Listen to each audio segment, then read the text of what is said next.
Te invitamos a comprometerte mes a mes y apoyar al DFI, Docencia Final Internacional.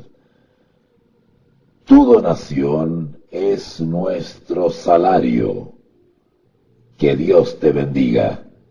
Hola, ¿qué tal, chicos? Que tengan todos ustedes muy buenas tardes. Gracias por conectarse. Recuerden que estoy con esta versión en vivo que queda disponible en el canal y también una grabación de respaldo que también va a estar en el canal respecto a este tema que vamos a hablar hoy día. Saludos a César, mi gran amigo de Antofagasta, Chile, y a mi familia. Bueno, tengo dos familias en Colombia. A mi familia, mis grandes amigos allá, a José y Amparo. Gracias por estar presente. Y bueno, vamos a iniciar rápidamente. Comencé un poquito con atraso, pero debo reconocer de que me quedé pegado, concentrado en unos textos bíblicos y se me pasó la hora.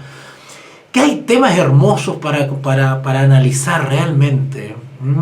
Realmente, si lográsemos tener el espíritu de sabiduría y de conocimiento en el supereminente poder y grandeza de Dios, créanme que no se necesitarían teólogos ni eruditos, en realidad. Con un entendimiento sencillo de los textos podríamos iluminar la mente de muchas personas que están un poquito enredaditas con algunos textos. ¿Vale? Hay un texto, vamos a orar, voy a hacer una pequeña oración, ustedes me acompañan e iniciamos inmediatamente el análisis de algunos versículos increíbles que acabo de repasar de 2 de Corintios, que había estudiado hace algún tiempo, pero lo he vuelto a estudiar y realmente he descubierto, no descubierto, pero he recordado cosas maravillosas que están acá, ¿vale? O sí, descubierto, a veces también se descubren cosas que no la había visto antes, ¿verdad? Bueno, vamos a orar. Bueno, mi señal no está muy buena, les adelanto, mi señal no está muy buena, pero vamos a hacer lo que se puede, ¿vale? Por eso la grabación de respaldo, ¿ok? Vamos a orar. Bendito Dios y Padre, gracias en esta noche porque nos disponemos a analizar tu palabra. Gracias porque cada día aprendemos más. Gracias porque tú, mediante la persona del Espíritu Santo, nos induces, nos mueves a apartar un momento en nuestros quehaceres y dedicarlo a las cosas maravillosas que tú tienes en la Biblia. Gracias, Señor, por Jesucristo, por quien tenemos perdón y redención. Gracias porque me permites estar aquí presente. Gracias porque me has dado alimento, me has permitido solventar todas mis necesidades hasta ahora. Y también te doy gracias por César, por Amparo, por José. Gracias por estas hermosas almas, Señor, con las cuales me has permitido tener una amistad muy bonita. Y también rogamos por aquellos que no han podido estar presentes y aquellos que verán esta grabación de manera diferida, que tú también puedas iluminarlos con tu santa palabra. Te lo rogamos y pedimos en el nombre de Jesús. Amén y amén. Bueno, vamos a iniciar entonces este análisis breve. ¿Por qué digo breve? Porque el capítulo 3 de 2 Corintios, que es el que nos corresponde hoy día comentar, es un capítulo bastante extenso. Y si bien podría haberle dado una pasada en una hora, me parece que hay versículos que requieren de mayor atención. Así que en ese sentido, pues es que partió en dos el capítulo 3 de 2 Corintios. Así que hoy, Dios mediante, pretendo comentar junto a ustedes 2 Corintios capítulo 3 del versículo 1 al 6. Usted me dirá, ¿cómo tan pocos versículos? Sí, son poquitos versículos, pero hay uno que tiene tremenda profundidad. Hay que tocarlo. ¿Por qué? Porque el diablo ha confundido al mundo cristiano, el así llamado mundo cristiano, con ciertos textos. Y justamente 2 Corintios 3 tiene un texto de esos o un par, por lo menos, porque hay dos temáticas que vamos a tocar acá en estos 6 versículos, pero hay uno que el mundo cristiano en general está confundido por ese versículo, porque lo malinterpretan. Y es un versículo súper conocido, sobre todo en el mundo pentecostal, dentro de sus distintas variantes e intensidades y expresiones. ¿Vale? Y esto seguramente ustedes lo van a reconocer en cada uno de sus países, que el mundo cristiano, y en especial la comunidad que se identifica como pentecostales, tienen un pequeñito problema con ciertos textos. Bueno, tienen problemas con toda la Biblia en realidad. Voy a ser bien franco, ¿vale?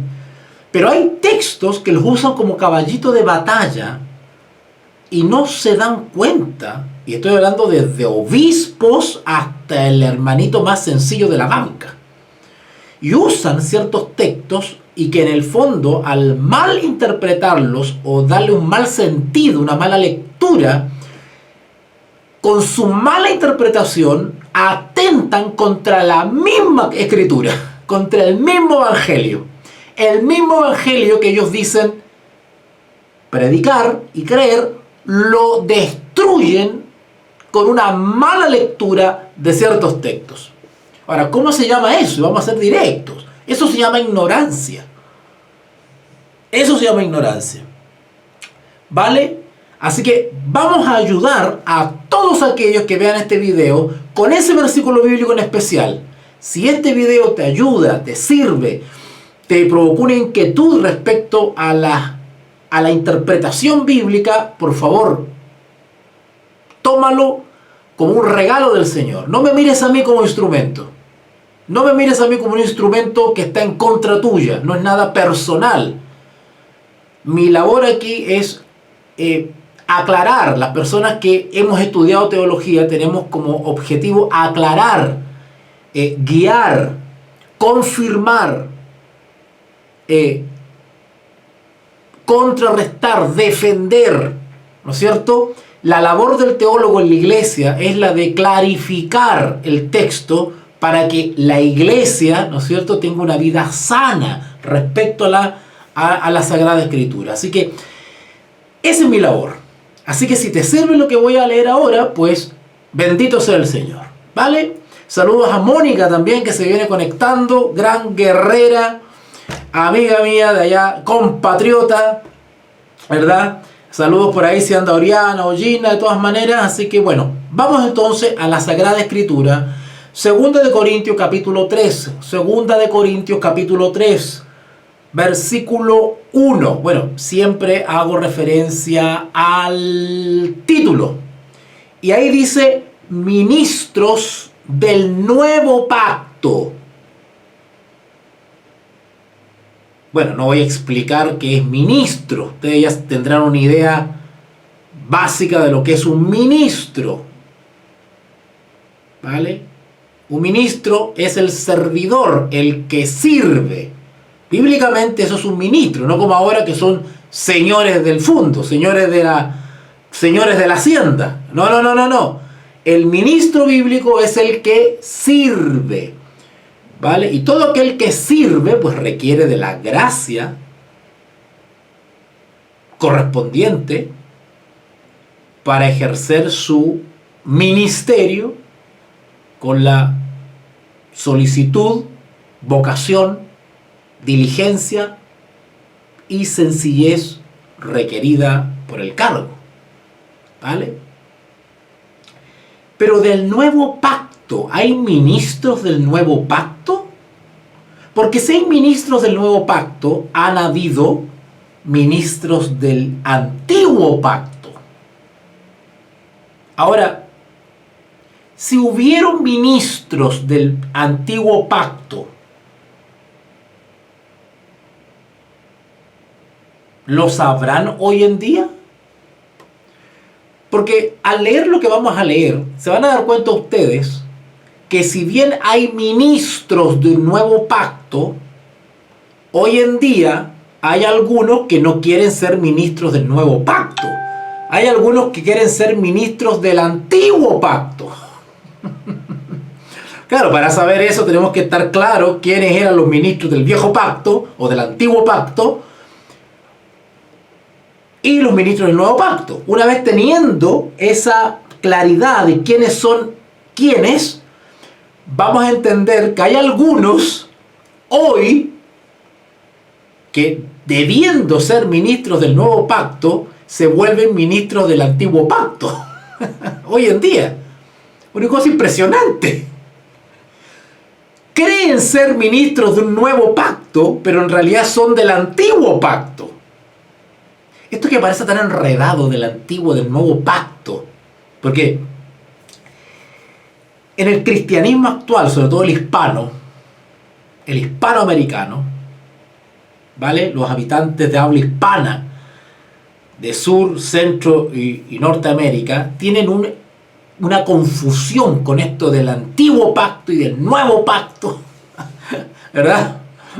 Claro, porque el antiguo régimen, por decirlo así, el antiguo pacto, está establecido sobre simientes sólidas, espirituales, y que están vigentes todavía. Pero también hay cositas que caducaron y no están vigentes ahora. En el antiguo pacto habían ciertas promesas o situaciones que no se habían concretado, realizado o cumplido. Y que en el nuevo pacto sí las vemos realizadas y cumplidas. Y no porque hayan cosas realizadas y cumplidas en el nuevo pacto, quiere decir que se anulan ciertas cosas que son del antiguo pacto. Todo eso hay que dilucidarlo, y no es fácil en una hora que tenemos acá, pero que por eso que es importante la constancia. Por eso yo felicito acá a César, a Amparo, a Mónica que están presentes, porque la clave para entender la Sagrada Escritura está en la constancia, en la perseverancia, en el estudio sistemático, paulatino, gradual, acumulativo, progresivo, a conciencia de la Sagrada Escritura. ¿Ok? Es mucho más productivo un estudio bíblico permanente en el tiempo, todos los viernes, todos los lunes, y ser fiel y disciplinado en ese horario, ¿vale? Pero hay algunos que se conforman con un estudio por aquí, un estudio por allá, y después desaparecen. Tengan cuidado con eso, porque si quieren crecer y quieren aprender, tienen que ser constantes, ¿vale? Saludos para Santiago, de Colombia, para mi amigo Santi, mi gran amigo allá de Armenia, Colombia. Yo a veces una de las cosas que me alegro mucho es de que, porque cuando fui a Colombia, y aquí Amparito sabrá, cuando fui a Colombia conocí docenas y docenas de personas. Gente muy linda. Me trataron muy bien. Salvo un par de excepciones. Que siempre hay. Pero de todas esas personas que conocí en Colombia, he mantenido comunicación con muy poquitos. El resto se olvidaron de este servidor. Y cuando yo les escribo no me hablan. No sé qué pasó. Pero bueno. Así que agradecido por la amistad de muchos de ustedes. Bueno, vamos al texto ya, que me entusiasmo y empiezo a comentar cosas aquí. Dice así el apóstol Pablo, 2 Corintios capítulo 3 versículo 1. ¿Ok? Pregunta. Pablo pregunta: ¿comenzamos otra vez a recomendarnos nosotros mismos? Segunda pregunta. ¿O tenemos necesidad, como algunos, de cartas de recomendación para vosotros? ¿O de recomendación de vosotros? ¡Wow! A ver, vamos a ser breve. Pablo está diciendo acá, ¿a qué cartas de recomendación se está refiriendo? ¿Comenzamos otra vez a recomendarnos a nosotros mismos? ¿O tenemos necesidad, como algunos, de cartas de recomendación para vosotros? ¿O de recomendación de vosotros? Saludos, Oriana. ¿Apareciste, niña? Ya te estaba echando de menos. Pablo está hablando de cartas de recomendación, tanto entre misioneros como entre misioneros y la iglesia y el misionero. ¡Wow!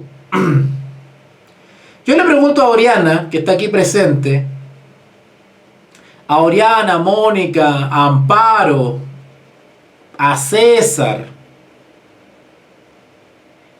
Yo antes de hacer la pregunta le voy a agradecer. Le voy a agradecer algo. A todos ustedes que están ahí en el chat y que me conocen personalmente, porque todos los que están ahí en el chat me conocen personalmente.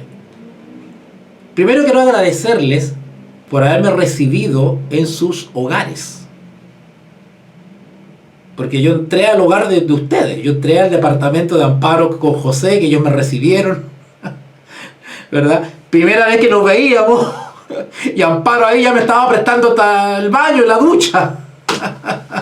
Hasta una camiseta me prestó porque vio que ya yo estaba... que necesitaba, ¿verdad?, cambiarme. César no me conocía y me recibió ahí donde él vivía varios días y comimos juntos y compartimos juntos. Oriana tampoco la conocía, Mónica, y ellos me recibieron en sus casas. Así que yo les agradezco mucho que ustedes me hayan recibido así, de valientes, de atreverse nomás y recibir a este pecador, ¿verdad? Y sin necesidad de pedir cartas de recomendación. Ustedes a mí no me solicitaron una carta de recomendación donde alguien, ¿no es cierto?, me recomendase, sí, recíbalo en la casa. No le va a robar, no se preocupe. No se va a comer toda la comida del refrigerador, no se preocupe. ¿Verdad? Ninguno de ustedes me pidió cartas de recomendación, ¿no es cierto? A ver, envíenme una carta, un documento que acredite que esta persona no es peligrosa. Ninguno de ustedes pidió esa carta, que yo sepa. Y me recibieron. Y me apoyaron. Y gracias a esa ayuda pude seguir mi trabajo misionero. ¿Vale? Porque la principal carta de recomendación que tienen los hijos de Dios es su conducta, es su vida.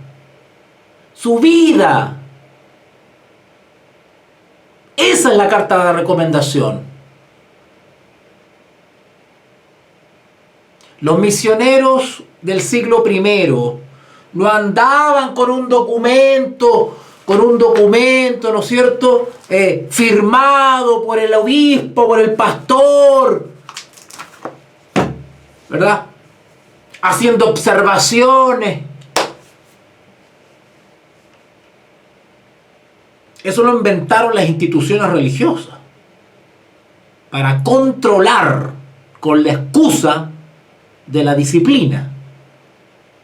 Con la excusa de la disciplina y del orden, esa es la excusa, usan las cartas de recomendación, que no son más que soplos nomás, como se dice en Chile, sapeo, ¿cierto?, para advertir a las congregaciones respecto a tal o cual persona. Eso lo usan para controlar, para perseguir.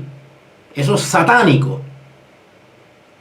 Sin embargo, Pablo acá dice: ¿comenzamos ahora otra vez a recomendarnos a nosotros mismos? ¿O tenemos necesidad, dice él, como algunos, de cartas de recomendación para vosotros? ¿O de recomendación de vosotros? Parece que hay instituciones religiosas que no se han leído bien 2 Corintios. Bueno, no voy a contar mi testimonio personal, pero a mí me pasó algo fuerte con eso de las cartas de recomendación. Cortito. Antes de trasladarme, estoy hablando del año 2003, más o menos, no me acuerdo ya, 2003, por ahí. No, perdón. El año 2000. El año 2000 me trasladé de una región a otra y por lo tanto de la congregación que yo asistía me cambié a otra congregación. ¿Qué pasó? Con anticipación enviaron cartas de recomendaciones a otra congregación donde yo iba a llegar unos días después. Y claro, cuando llegué, ya habían pasado toda la información de lo problemático que era este hermano Walter. Entonces cuando llegué, ya todo el mundo me miraba como delincuente, pues. Y se me cerraron todas las puertas.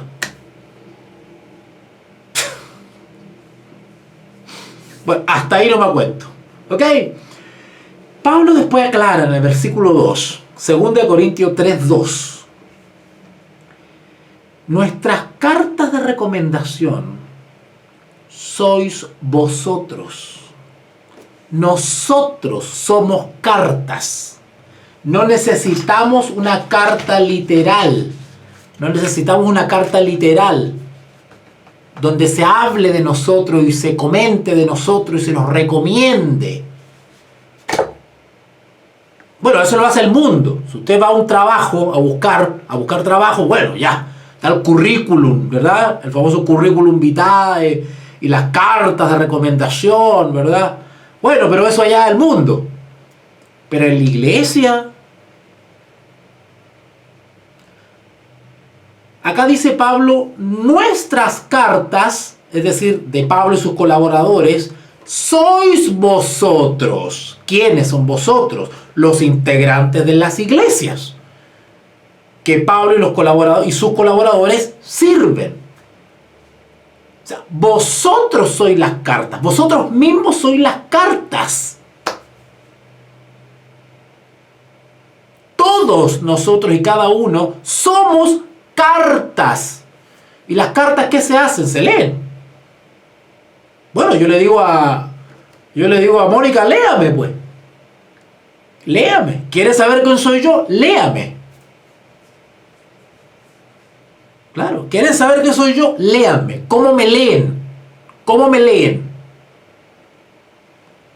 Conviviendo conmigo, conversando conmigo, comiendo conmigo, caminando conmigo.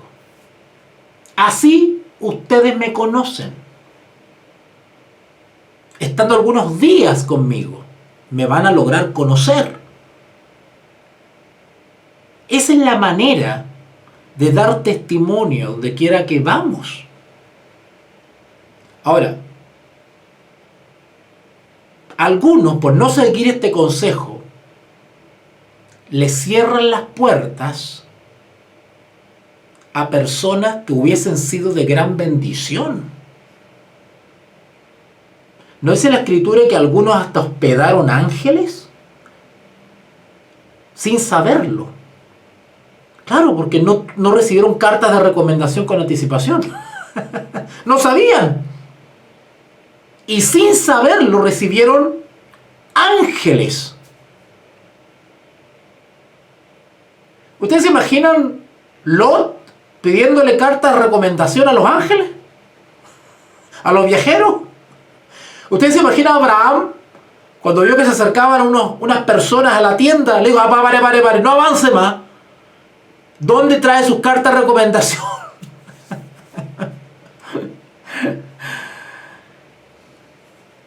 ¿Por qué? Porque el tema de las cartas literales alimenta el prejuicio, alimenta el chisme.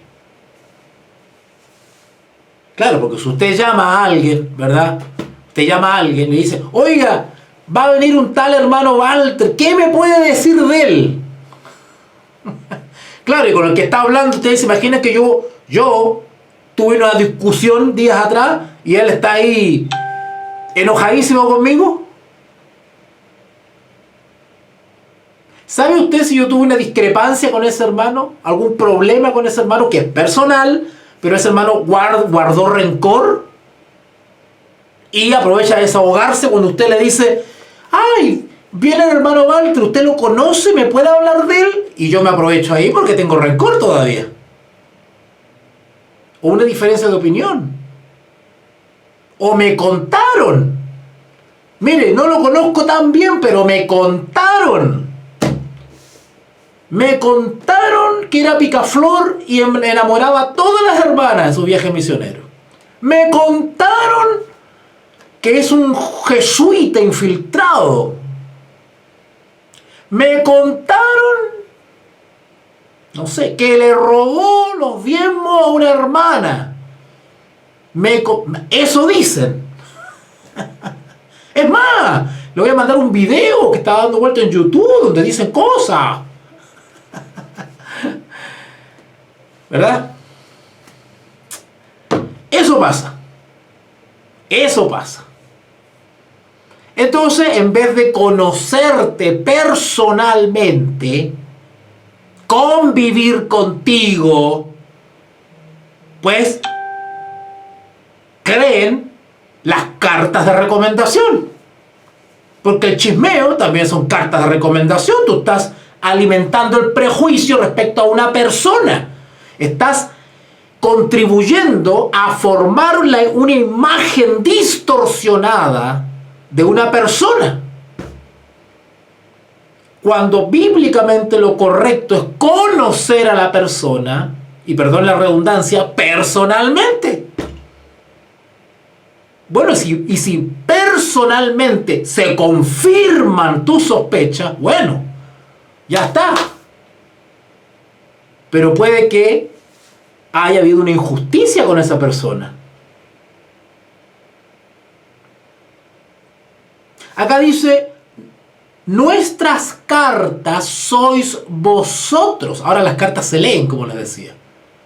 Bueno, ¿quién lee las cartas? ¿Quién me lee a mí? Si está el pastor Richard, ¿verdad?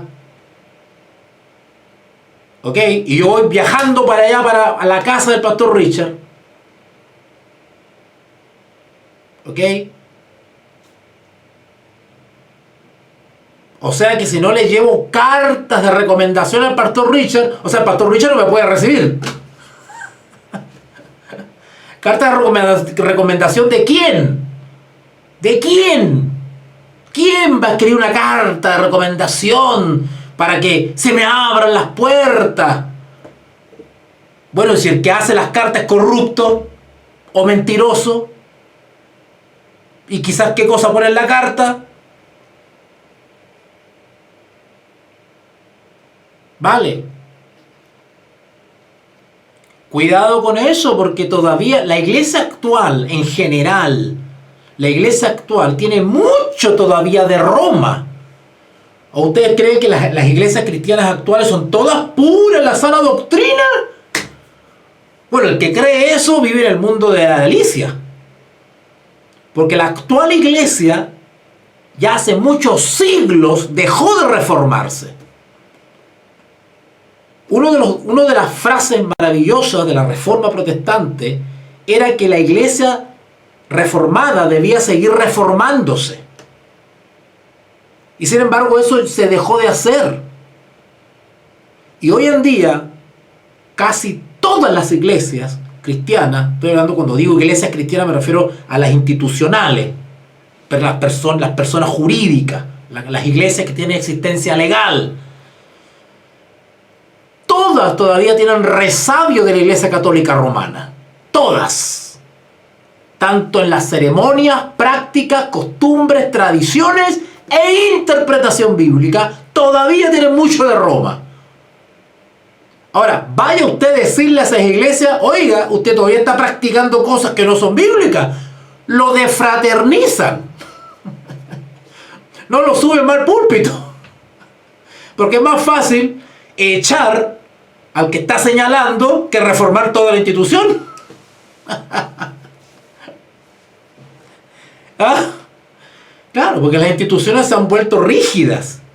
O sea, no se mueven ni a izquierda ni a derecha, están ahí, son incapaces de reformarse. Lo que está establecido, aunque sean los disparates más grandes. Ahí bien tienen ustedes al famoso Scofield, que hasta una Biblia comentada salió de Scofield y tiene tremendos errores que ha contaminado a todo el mundo en la iglesia cristiana. Por eso que hay muchos outsiders como yo, que trabajamos por nuestro Señor Jesús, pero estamos por fuera de las instituciones establecidas.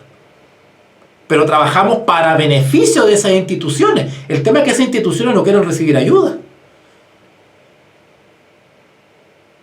Hay personas, hay pastores, dirigentes que han escuchado han visto mi trabajo y han escuchado lo que yo hablo, pero no te reciben porque no tiene respaldo, porque no tiene credenciales, porque no tiene carta de recomendación. ¿Y quién será este? Pero bíblicamente no es así. Vuelvo a repetir para aquellos que se están integrando. Saludos, Leslie. Saludos, Leslie. Ya respondo tu comentario ahí. Pablo dice en 2 Corintios 3:1. 2 Corintios 3:1. ¿Comenzamos otra vez a recomendarnos a nosotros mismos? ¿O tenemos necesidad, como algunos, de cartas de recomendación para vosotros? ¿O de recomendación de vosotros? ¿Tenemos necesidad de eso?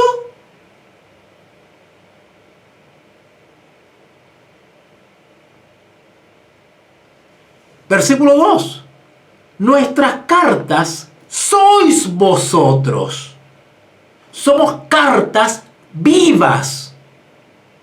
Pablo está enseñando acá que no hay necesidad de cartas, de documentos que diga sí, reciba al hermano Walter porque acá, porque aquí, porque allá, pero observaciones. Es un poquito entusiasta, a veces critica a los líderes, un poquito problemático, no sean ni tal de prestarle el púlpito.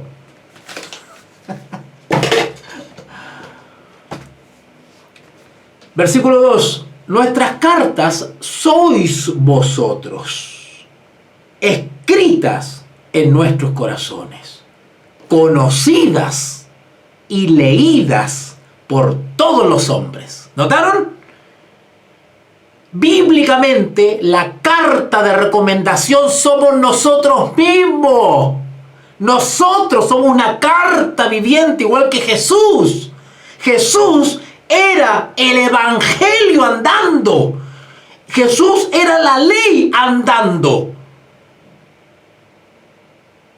Jesús no tenía necesidad de colgarse una tabla con los 10 mandamientos acá. No tenía necesidad de andar diciendo a todo el mundo, yo guardo los mandamientos, los 10 mandamientos. No tenía necesidad porque en su conducta, en su estilo de vida, Él mostraba, evidenciaba vivir bajo los principios de la ley. ¿Y cuáles son esos principios de la ley? Amor, lealtad y fidelidad al Dios creador. Y amor y consideración y misericordia hacia el prójimo. Cuando uno vive esos principios, no hay necesidad de andarlo diciendo. Se ve, se lee. Acá dice Pablo, nuestras cartas sois vosotros, escritas en nuestros corazones, conocidas y leídas por todos los hombres. Testimonio personal. Testimonio personal. Esa es la carta de presentación. ¿Vale? Ya, Leslie me pregunta, voy a responder rapidito porque si no me voy de acá del tema, ¿ya? Leslie me pregunta, ¿los católicos serán salvos? Depende. Depende, porque Dios tiene... A ver, voy a hacerlo simple. Cristo no vino a salvar una denominación, una iglesia en especial. Cuando digo en especial me refiero a una denominación, ¿verdad? A una comunidad cristiana que se identifica con ciertos rasgos dogmáticos, doctrinales, tradiciones, historia, formación. No. Cristo viene por su iglesia. Cuando digo iglesia me refiero a un cuerpo de creyentes, al cuerpo místico de Cristo, sin letrero. A creyentes, a personas, porque la iglesia somos nosotros. Él viene por personas, esa es la iglesia. Y se le llama iglesia a los integrantes de esa comunidad que creen en Jesús como Señor y Salvador y obedecen su palabra. Es a ellos a quien el Señor va a venir a buscar. ¿vale? Y va a juzgar y va a venir a buscar, ¿vale? Eso. En ese contexto y bajo esa dimensión hay hijos de Dios desde el punto de vista de la buena fe, desde el punto de vista de la honestidad, de la sinceridad, de la adoración en el culto, el temor a Dios. Del punto de vista espiritual, Dios tiene hijos suyos en todas las organizaciones religiosas, en todas, católicas y no católicas, en todas. Y no lo digo yo, lo dice la Escritura, ¿vale? No puedo explayarme en eso ahora, pero créanme por la fe lo que estoy diciendo, puedo probarlo por la Escritura. Dios tiene hijos sinceros, hijos suyos en todas las congregaciones de la tierra, por más ridícula que sea la denominación, por más absurda, por más que tenga doctrina falsa la organización. Dios tiene hijos sinceros ahí en todas partes, personas honestas, muchas que han sido engañadas y creen sinceramente que a Dios se le debe adorar de esa manera, creyendo que el Espíritu Santo es mujer, el otro cree que las tres personas de la deidad no existe, la otra cree que hay que ponerse un velo en el culto, el otro cree no sé qué cosa, el otro cree que hay que hacer mandas y sacrificios a la Virgen, el otro no sé qué cosa. Son distintos sistemas de culto y de tradición. Pero Dios mira la intención del corazón, porque Dios busca adoradores en espíritu y en verdad. Ahora usted me dice en verdad. Bueno, pero hay hijos de Dios que no están en la verdad. Claro, del punto de vista teológico, no están en la verdad. Son hijos de Dios que adoran de todo corazón a Dios según lo que se les ha enseñado, según por donde se los ha criado, según donde ellos se han formado, les tocó estar. ¿Verdad? Y se lo digo por experiencia. Hay personas que aceptan a Dios, al Dios verdadero, a Jesús como Señor y Salvador, mediante distintas instituciones. Hay personas que se han hecho creyentes en Jesús por medio del pentecostalismo, otros por medio del metodismo, otros por medio del adventismo, otros por mediante los testigos, el mundo católico. Hay una variedad. Y esa gente lo hizo porque busca a Dios y cree en el Señor de todo corazón, pero entró a un sistema que teológicamente no es fiel a la Sagrada Escritura. Ahora, ¿cómo hacerlo? Bueno, la palabra de Dios profetiza que como Dios viene a buscar un solo pueblo, Dios no viene a buscar a los puros católicos, ¿verdad? Dios no viene a buscar solamente al mundo pentecostal, a los bautistas, no. Dios viene a buscar un pueblo que lo adore en espíritu, pero también en verdad. En verdad. En espíritu quiere decir de todo corazón, sinceramente, limpiamente, y en verdad, basado en la Sagrada Escritura. ¿Cómo lo hacemos con aquellos que no están en la verdad, teológicamente hablando? Pero son hijos de Dios, sinceros. Dios los reconoce como sus hijos, que lo aman, que lo quieren. Bueno, se profetiza en el libro de Apocalipsis y en otros textos más un gran movimiento pentecostal final, un segundo Pentecostés en esta tierra. Y ese movimiento va a hacer un llamado global. Me estoy yendo del tema, ¿ves? Ya estoy hablando de profecía. Va a hacer un llamado global a todos los hijos de Dios que le adoran según su palabra, a que salgan del error teológico. Y esas personas tienen que ser valientes, porque romper con tradiciones, romper con las organizaciones, tu institución religiosa que te ha visto crecer, que te ha dado todo, donde hay lazos de cariño, tu pastor, tus amigos, tus hermanos, y cortar todo eso por seguir la verdad. Eso va a ser una hecatombe en el mundo religioso. Pero Dios va a levantar un movimiento donde va a haber un gran llamado. Y ahí se van a aplicar las palabras proféticas de Apocalipsis capítulo 18. Salid de ella, pueblo mío. Salid de Babilonia, de la confusión religiosa. Porque Dios viene a buscar un solo pueblo, pero que esté en la verdad. ¿Vale? Bueno, no me explayo más porque eso ya tiene que ver con profecía y no estoy hablando de profecía ahora. ¿Ah? Los apóstoles, sí, los apóstoles eran outsiders. Sí, es que, a ver, lo que pasó con los apóstoles fue un proceso en realidad. Porque los apóstoles, a ver, en términos sencillos, los apóstoles eran judíos, pertenecían a la iglesia judía, por decirlo así, ¿vale? O a la iglesia establecida, la iglesia oficial, la iglesia verdadera, la iglesia judía, ¿cierto? Y resulta que llega el Salvador, ¿no es cierto?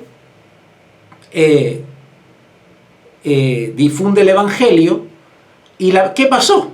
Lo que le estoy explicando recién. Ellos adoraban a Dios en espíritu, pero no en verdad. Bueno, muchos de ellos eran creyentes, pero digamos nominales, digamos. Fueron impactados por Jesús, ¿verdad? Pero resulta que el mensaje de Jesús fue rechazado por la iglesia institucional, por la iglesia oficial. Y eso se tiene que volver a repetir en este evento final que le estoy contando, del segundo Pentecostés global que debería ocurrir. Entonces, ¿qué pasó? La institución, en vez de reformarse, aceptando a Jesús y reformando su realidad, pues decidieron mejor perseguir a los que molestaban, que eran menos. De hecho, creo que hubo un fariseo, un escriba, creo que fue que dijo, ¿verdad? Es mejor que unos pocos perezcan a que todo el pueblo sufra. O sea, las instituciones les cuesta mucho reformarse, cambiar. Cuando se les señala el error, la institución no cambia. Prefiere expulsar o marginar a aquellos que le señalan el error. Y eso pasó con los apóstoles. Los apóstoles querían seguir al Salvador, pero no podían seguir al Salvador en la institución. Primero porque la institución no aceptó al Salvador. Ahora, ¿el Salvador iba a dejar de hacer lo que vino a hacer porque la institución no lo dejaba? No, Jesús siguió. Bueno, no me prestan la sinagoga, yo me voy al monte. Me voy al monte a predicar. No me aceptan los fariseos. Bueno, me aceptarán los pobres. Y eso fue lo que pasó. Por eso en ese sentido son outsiders. Tuvieron que caminar por fuera de la institución porque la rígida institución no aceptó a Jesús, cerró sus puertas y persiguió a todos los que se identificaban con Jesús. No recibió el Evangelio. ¿Qué tuvo que hacer Jesús y los apóstoles y todos sus seguidores? Ir por otro carril. Si ese es el problema de la institución religiosa. Ahora, volviendo al contexto, Pablo nos enseña que no hay necesidad de cartas. Ahora, quiero aclarar algo acá. Si alguno aquí pertenece a alguna institución religiosa que pide cartas de recomendación, oiga, no vayan para allá a pelear porque yo dije que no. Cuidado con eso. ¿Vale? A ver, déjeme aclarar algo. Bíblicamente, las cartas de recomendación no deberían pedirse. Bíblicamente hablando. ¿Vale? Ahora, yo sé que algunos han adoptado el tema de las cartas de recomendación por situaciones puntuales que se han generado y de alguna manera la carta de recomendación da luces, ¿no es cierto? Da luces administrativamente, disciplinariamente, para el tema orden, que para mí son excusas, ¿no es cierto? Y el que quiere someterse a esa práctica de las cartas literales, cartas de papel, de documento, cartas de recomendación, allá ustedes, es el problema de ustedes. El tema es que bíblicamente eso no corresponde. ¿Por qué? Porque, a ver, la carta de recomendación no es buena ni mala en sí, per se. El tema es que la carta de recomendación se presta para corrupción. Ese es el problema de la carta de recomendación literal. Con lo que le explicaban delante, porque si hay prejuicio, tuviste un problema con un hermano, te enfrentaste a la dirigencia por X motivo, bueno, se desquitan contigo y ponen ahí en la carta, cuidado con este otro que va para allá. Y ya, y te cierran las puertas y las ventanas y se arma un prejuicio. Si ese es el problema, que la carta de recomendación que se estila hoy en día en las instituciones se está mal utilizando. ¿Por qué? Porque con la carta te controlan, te someten, ¿vale?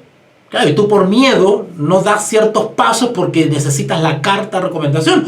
Hoy en día en los institutos de teología, muchos, si tú no vas con la carta de recomendación de tu pastor, no puedes inscribirte en una escuela de teología.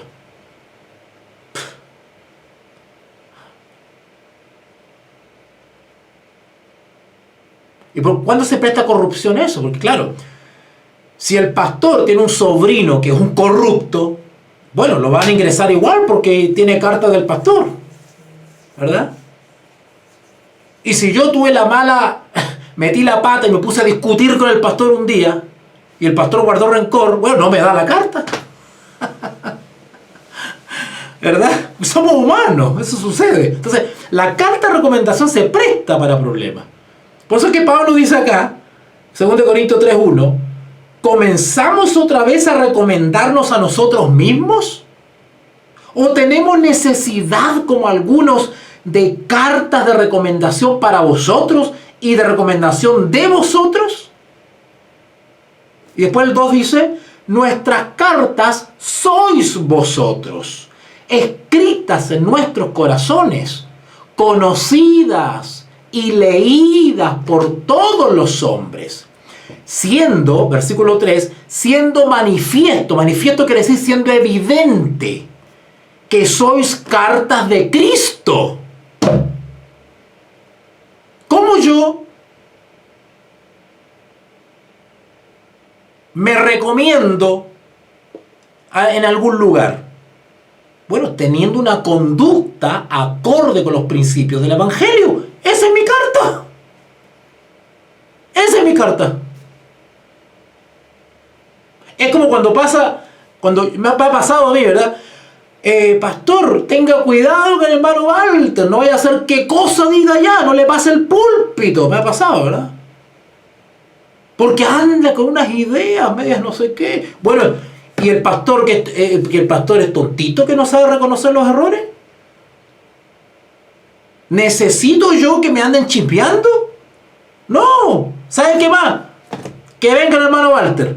Si dice algo que no está de acuerdo a la escritura, bueno, lo bajamos del púlpito y no lo invitamos más. ¿Cuál es el problema? ¿Por qué necesito que me anden chismeando? ¿No tiene la capacidad la congregación y el pastor de reconocer si yo estoy conforme a la escritura o no? Este es el filtro. Este es el filtro para saber si estoy en falsa doctrina o estoy en la sana doctrina. Yo no me tengo que basar en chismeo y en carta de recomendación. Acá está el filtro. Acá con esto reconocemos a cualquier persona que dice que es cristiana. Acá la reconocemos si está en la doctrina correcta o en la doctrina errada con esto. Y si yo no conozco esto, no tengo el instrumento que me permita reconocer. ¿Se dan cuenta que ese tema de la recomendación y el chismeo se da para prejuicio?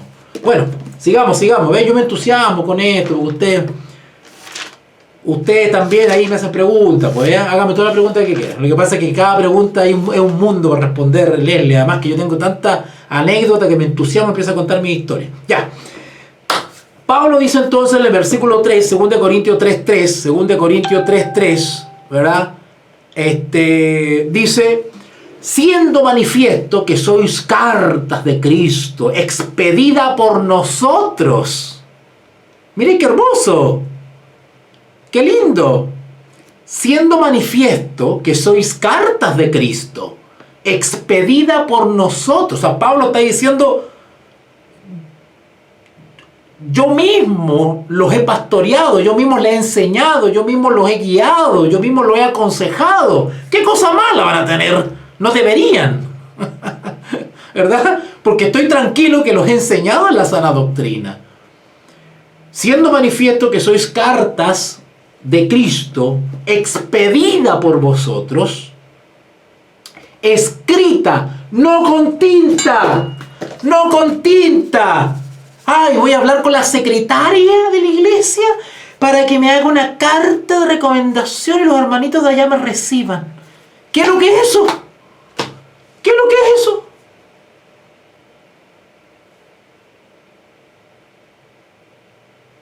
Acá dice, ¿O estoy mal yo? ¿O los lentes están sucios? A ver, voy a limpiarlos. Ojo, los lentes están sucios. Una caspa seguramente cayó ahí, no me está haciendo leer bien. ¿Ya? Acá dice en el versículo 3, 2 Corintios 3:3, siendo manifiesto que sois cartas de Cristo, yo soy la carta, expedida por nosotros, escrita no con tinta, sino con el Espíritu del Dios vivo. Y acá entramos ya a otro tema. ¿Ni que Pablo es progresivo? Introduce el tema de la carta de recomendación. Y ahora está diciendo que cuál es el sello de la carta de recomendación que soy yo. ¿Cuál es el sello? ¿Cuál es la garantía de esta carta viva?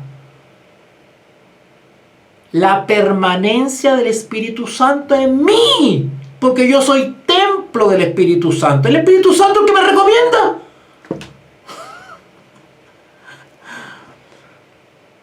Sino con el Espíritu del Dios vivo.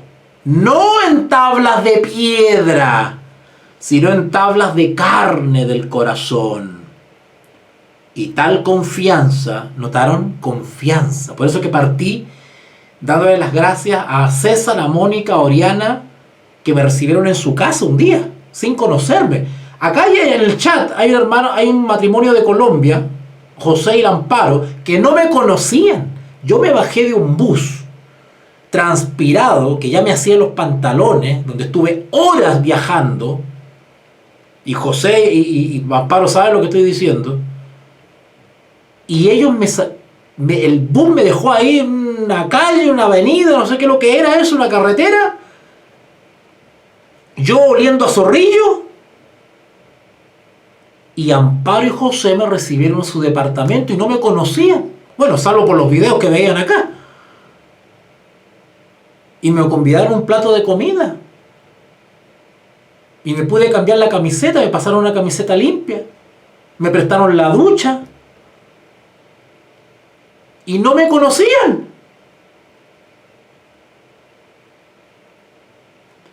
Acá dice, versículo 4, y tal confianza, por eso que le daba el ejemplo yo de Lot. Yo no creo que Lot haya pedido carta de recomendación a los ángeles para abrir la puerta. O Abraham a los viajeros, ¿verdad? Que, ay, vienen unos viajeros, ¿verdad? Tienen su carta de recomendación. Oiga, vuelvo a repetir esto, por eso que algunos han recibido ángeles en su casa. Y no lo supieron. Porque ¿qué actuó en ellos? No el prejuicio de la carta de recomendación, sino que actuó la confianza, la fe.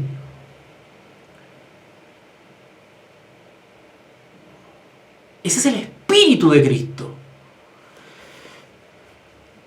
Y tal confianza tenemos mediante Cristo. ¿Notaron? Hay que estar en Cristo. Y tal confianza tenemos mediante Cristo para con Dios. Ustedes cuando me recibieron en su casa, ustedes siempre tienen que tener presentes los principios de la ley.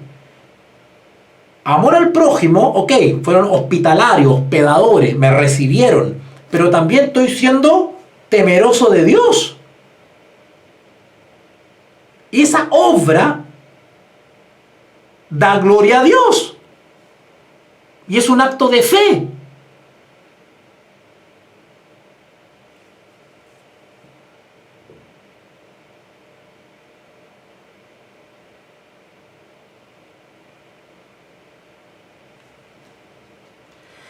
Versículo 5. Y vamos a entrar a un tema denso aquí. Yo ya les dije ya que voy a aclarar un versículo que el mundo cristiano tiene un enredo con ese versículo que yo digo, Señor, ¿de dónde sacaste a estos dirigentes? Versículo 5. No que seamos competentes, dice Pablo, por nosotros mismos. O sea, esa palabra competencia, si ustedes lo leen en otras versiones, va a decir suficiente. No que seamos suficientes por nosotros mismos. para pensar algo como de nosotros mismos, sino que nuestra competencia o nuestra suficiencia proviene de Dios. O sea, volvemos a lo mismo. Yo no necesito un documento que me recomiende a una iglesia. ¿Vale? Porque mi competencia, como en este caso como apóstol, como misionero, como profesor, o sea, mi suficiencia no es de mi, no depende de mí mismo, depende de Dios. Es Dios que actúa en mí. Y la obra de transformación que hay en mí es mi carta de recomendación. En otras palabras, mi testimonio personal habla de mí. Yo me recomiendo por mi conducta, por lo que la gracia de Cristo ha hecho en mí y es manifiesto al resto de los hombres. Esa es mi carta de recomendación.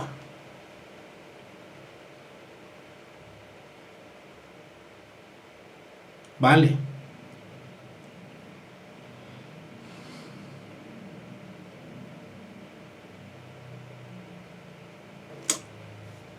Dice acá el versículo 6, y aquí termino yo la transmisión porque acá me voy a extender por lo menos 30 minutos más.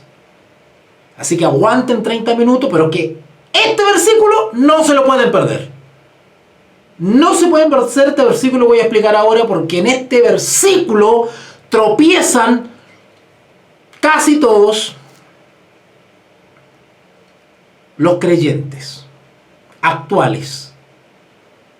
Pastores, obispos, profesores de teología, cae un montón acá. Hay algunos que lo tienen claro, ¿eh? Yo me he dado cuenta, yo me he encontrado con profesores de teología, dirigentes, que tienen claro este versículo. Pero el problema es que no tienen los pantalones para aclararlo. Porque como les explicaba recién, cuando tú le enseñas a una congregación o a los dirigentes o al pastor, tú le muestras de que bíblicamente está equivocado.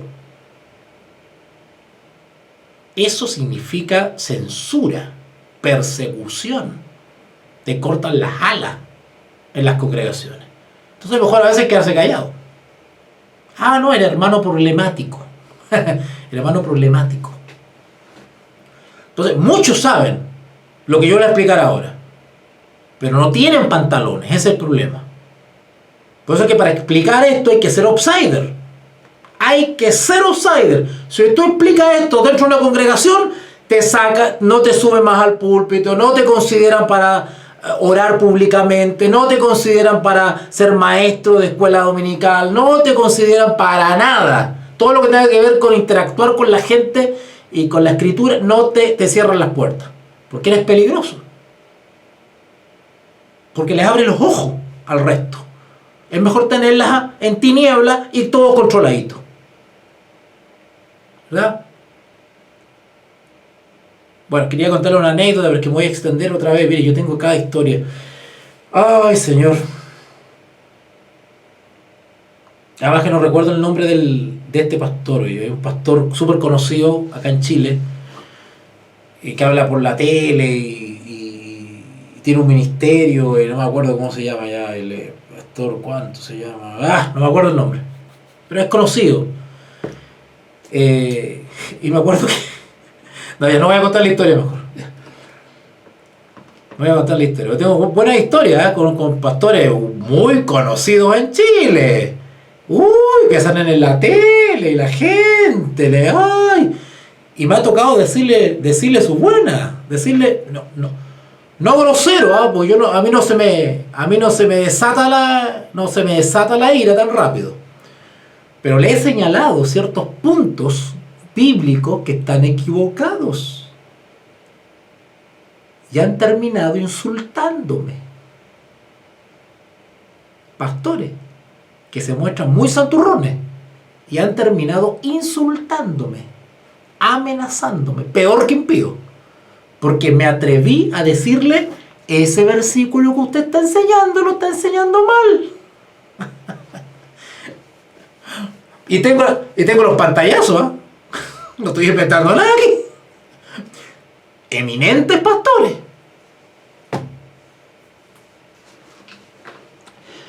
Acá en Chile. Bueno, sigamos. Después ya le contaré más sobre la farándula cristiana. Bueno, el versículo 6 dice lo siguiente.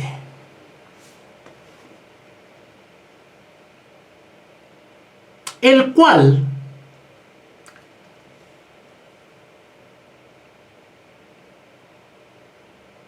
hablando del Espíritu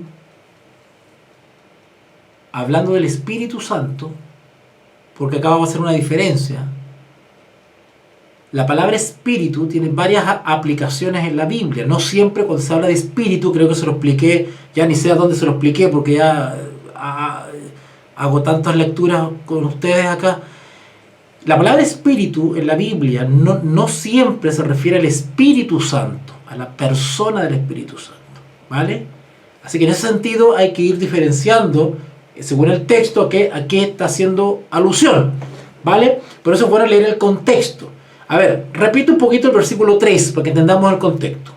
El versículo 3 dice, 2 Corintios 3:3, siendo manifiesto que soy carta de Cristo expedida por nosotros, escrita no con tinta, sino con el Espíritu del Dios vivo. Ahí está hablando del Espíritu Santo, ¿vale? Ese es el Espíritu del Dios vivo, el Espíritu Santo, ¿ok? Así que es ese Espíritu que está en los hijos de Dios y permite una transformación del ser y que es nuestra carta de presentación. O sea, el testimonio personal, los frutos del Espíritu. Esa es nuestra carta de presentación, ¿vale? Así que el Espíritu está actuando en uno, ¿ok? Vale. Sigamos leyendo. 4. Y tal confianza tenemos mediante Cristo para con Dios. ¿Qué confianza? En que somos cartas abiertas, leídas por todos, porque el Espíritu Santo mora en nosotros y tenemos la tranquilidad y la paz, que esa es nuestra carta de recomendación. Versículo 5. No que seamos competentes por nosotros mismos para pensar algo como de nosotros mismos. O sea, a ver, en español, no es que yo me esté recomendando, o sea, a ver, no es la manera más confiable el recomendarme yo mismo, ¿me entiendes? Sino que sea mi conducta la que me recomiende. ¿Se acuerdan que el otro día les decía, seamos predicadores con la boca cerrada? Eso es. Entonces Pablo dice acá, versículo 5, no que seamos competentes o suficientes por nosotros mismos para pensar algo como de nosotros mismos. O sea, yo puedo decir muchas cosas que yo soy, pero en realidad lo soy. O sea, no es suficiente que yo mismo me recomiende. No, dejemos que el Espíritu Santo me recomiende. Sino que nuestra competencia proviene de Dios. ¿Notaron? Es Dios mismo actuando mediante su Espíritu que me recomienda. No es necesario que yo me recomiende. ¿Cierto? Pastor Richard, invíteme porque yo aquí. Así que eso debería darle confianza. No basta. ¿Se puede hacer? Claro que sí, y para eso están los currículums. Pero en la iglesia no funciona así el tema. Claro, si yo le muestro mi currículum, bueno, voy a tener una idea de técnicamente las capacidades que tengo y todo lo que te quiera, pero estamos hablando de cosas espirituales. ¿Y qué saco yo con ser magíster en todo? Y no, qué sé yo, soy un degenerado, un falto de respeto con las hermanas. ¿Se dan cuenta? Entonces, cuidado con eso. Así que en ese sentido el Espíritu Santo está actuando en uno. Versículo 6. El cual asimismo, el Espíritu del Dios vivo que mora en mí, nos hizo ministros competentes. ¿Ves? ¿Quién me llama? ¿Quién me capacita? ¿Quién me abre las puertas? El Espíritu de Dios. El Espíritu del Dios vivo me hace competente o suficiente para realizar mi labor, mi ministerio, ¿verdad? Y ese es mi testimonio personal en mi ministerio que me recomienda a los demás, ¿verdad? Es como si alguno de ustedes me quiere invitar, ¿verdad? Y ustedes, en base al testimonio personal que han visto por video, porque les gusta la clase, porque soy entretenido, porque les gusta mi gorrito, qué sé yo, y en base a esos antecedentes que ustedes tienen, es un testimonio suficiente que a ustedes les da confianza, ¿no es cierto? Y me invitan, ¿verdad? Y ustedes nunca han visto mi currículum, pero han visto lo suficiente que les da confianza y dicen, no, este hermano realmente ha sido edificante, vamos a invitarlo. ¡Ay, no tengo carta de recomendación! Bueno, ¿qué me importa a mí? El hermano enseña la Escritura y me ha sido de mucha edificación espiritual, está conforme a la Escritura. ¿Cuál es el problema? ¿Te das cuenta? Entonces dice acá, el cual asimismo nos hizo ministros competentes. Cuando Pablo habla de ministros, se está refiriendo al ministerio, ya sea, qué sé yo, de apóstol, misionero, ¿verdad? Pastor, obispo, en fin, todo lo que tiene que ver con cierto liderazgo dentro de la iglesia, ¿no es cierto? Alguna función determinante, clave, importante, vital en la iglesia, ¿no es cierto? Ese es un ministro, el que sirve, ¿verdad? Versículo 6, el cual asimismo nos hizo ministros competentes de un nuevo pacto. Y ahí Pablo introduce otra cosa ahora, ¿ves? Empezó con las cartas, después entró con el espíritu del Dios vivo y ahora entró con el tema de los pactos. ¿Se dan cuenta que Pablo es progresivo? Progresivo, y introdujo otra cosa ahora. Ahora, ¿qué tiene que ver esto con todo lo que venimos hablando, de los pactos? ¿A qué se refiere Pablo cuando dice el nuevo pacto?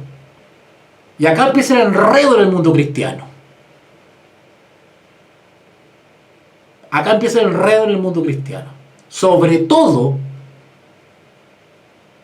en el sector que se identifica con las corrientes pentecostales y sus distintas variantes y expresiones. ¿Vale? Sobre todo el mundo pentecostal específicamente tiene algunos problemas respecto a muchos versículos. Y esas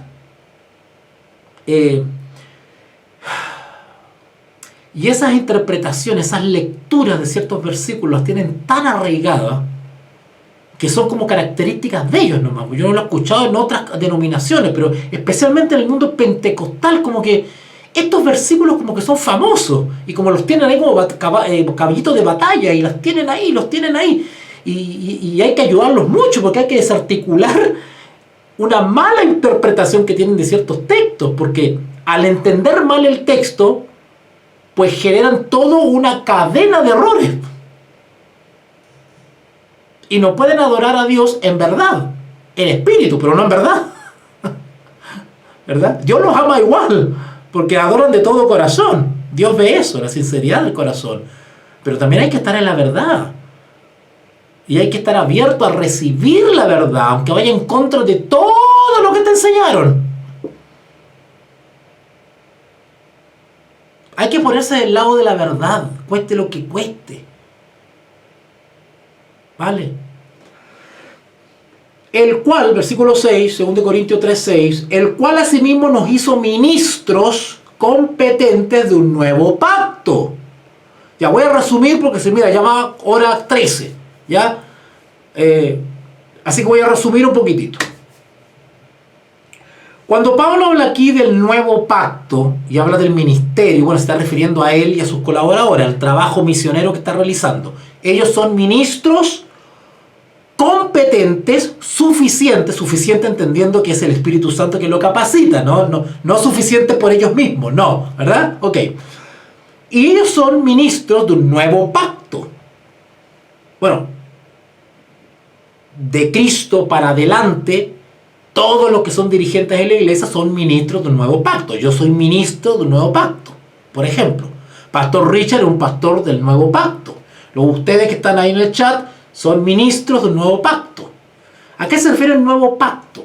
El nuevo pacto está haciendo referencia porque el pacto es una...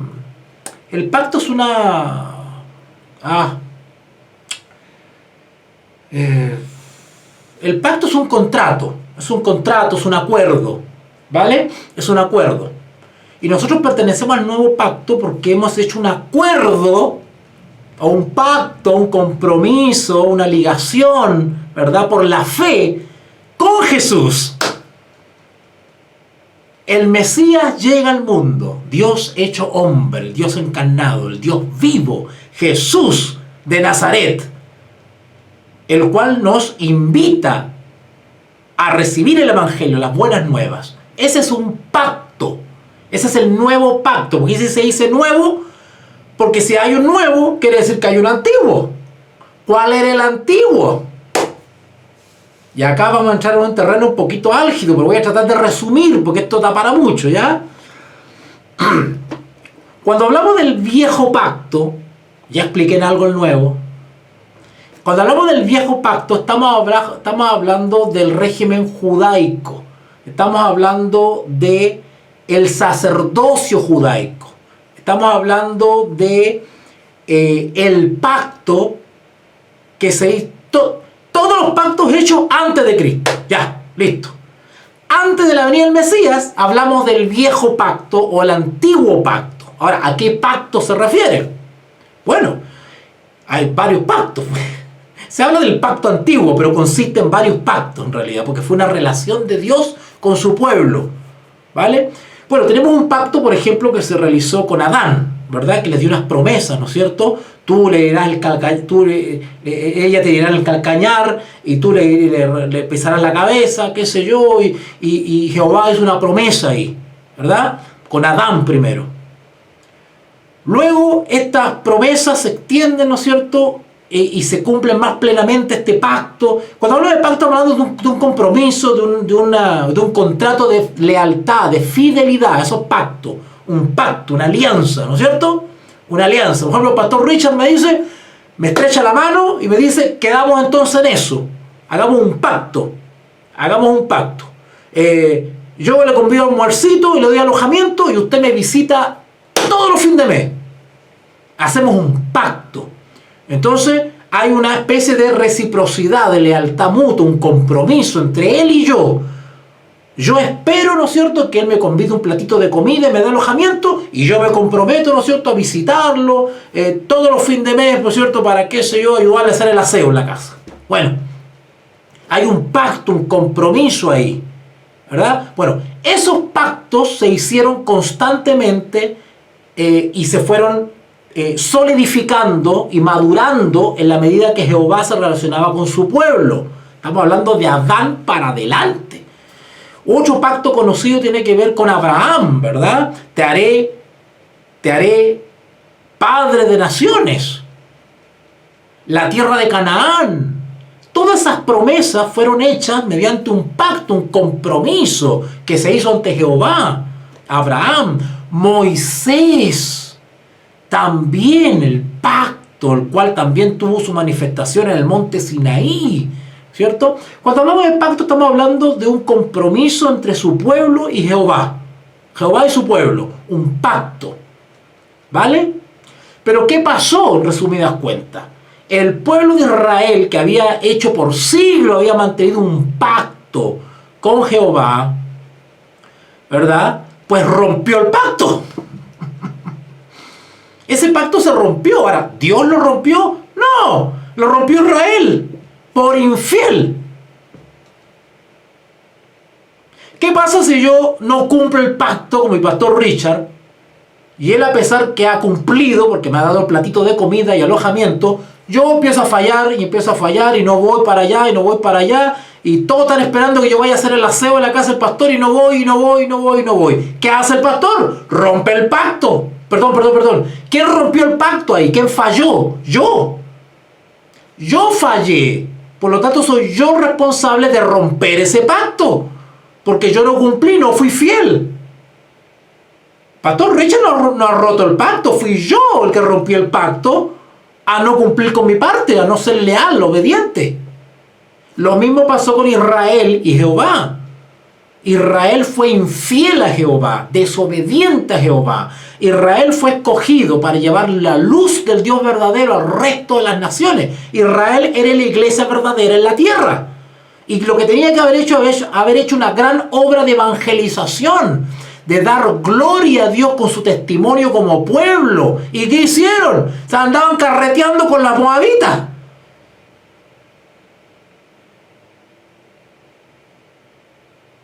¿Verdad? Entonces ese pacto se rompió. ¿O por qué creen que no hubo profeta en más de 400 años en Israel? ¿O no han visto la página en blanco entre el Antiguo y el Nuevo Testamento? ¿No han visto una página en blanco que está ahí? ¿Ok?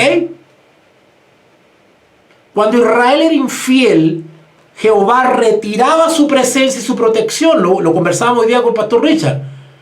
¿Qué pasaba? Quedaban a disposición del enemigo y eran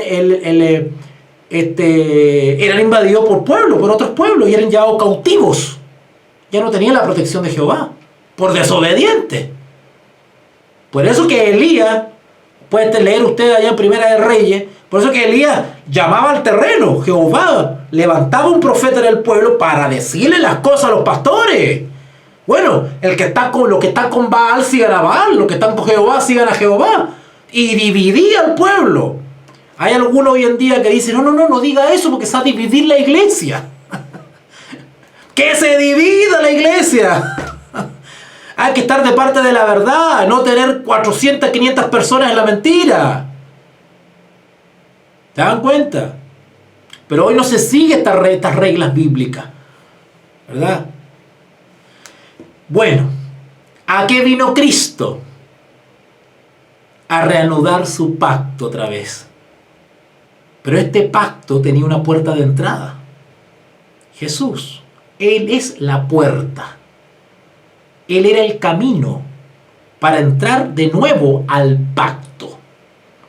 ¿Qué hizo Israel? ¿Qué hizo el pueblo judío?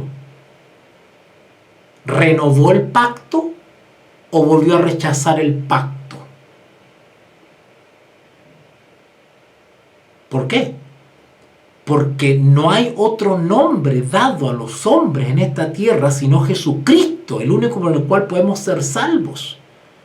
E Israel rechazó el camino, la verdad y la vida. Por eso que hasta el día de hoy, el pueblo de Israel, que no es el mismo que es hoy día, pues.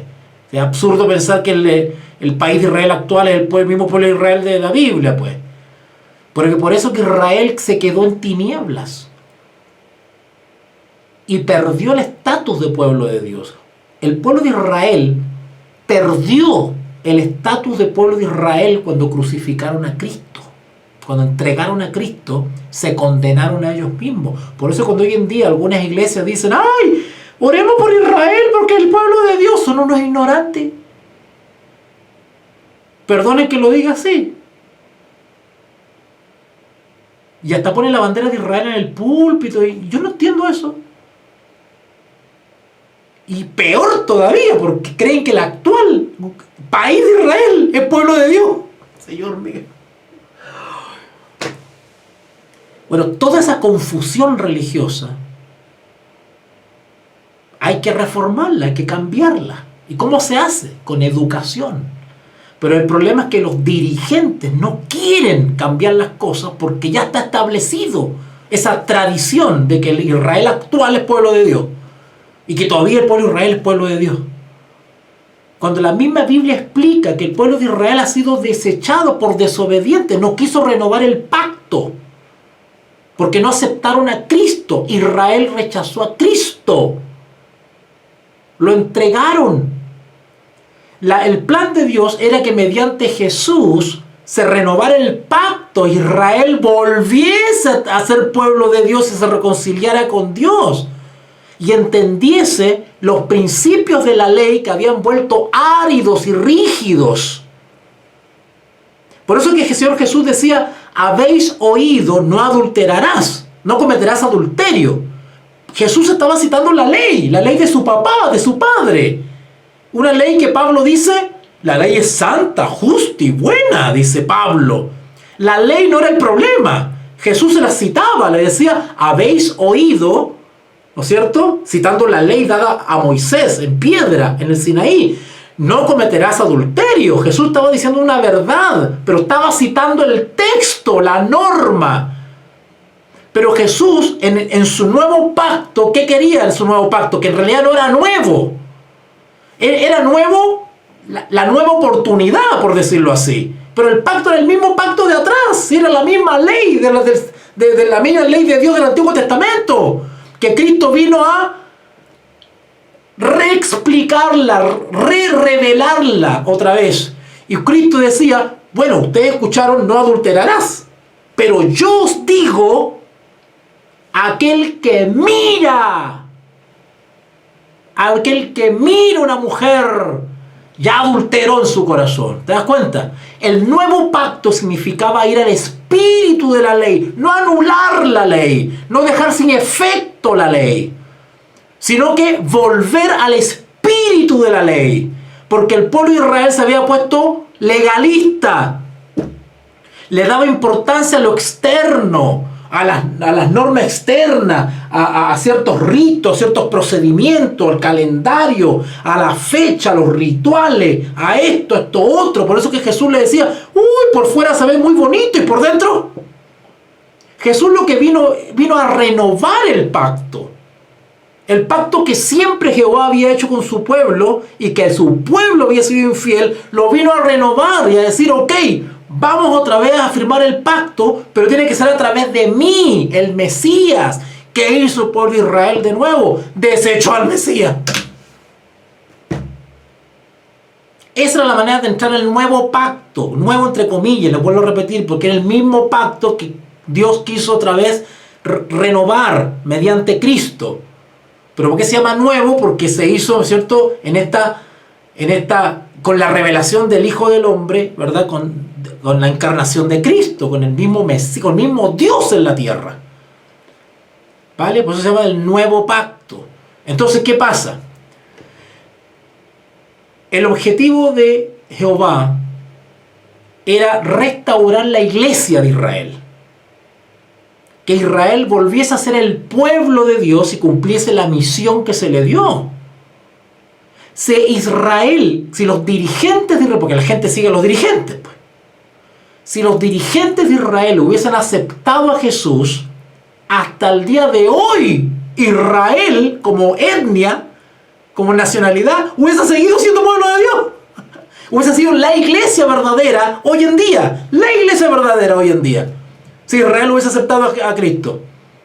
Ahí sí yo les creo, oh, Israel, el pueblo de Dios. Qué lindo, ¿verdad?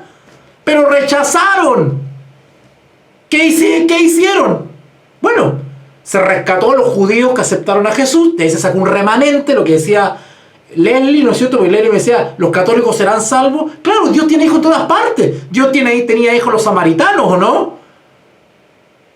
Los samaritanos, ¿se acuerdan de la mujer samaritana en el pozo?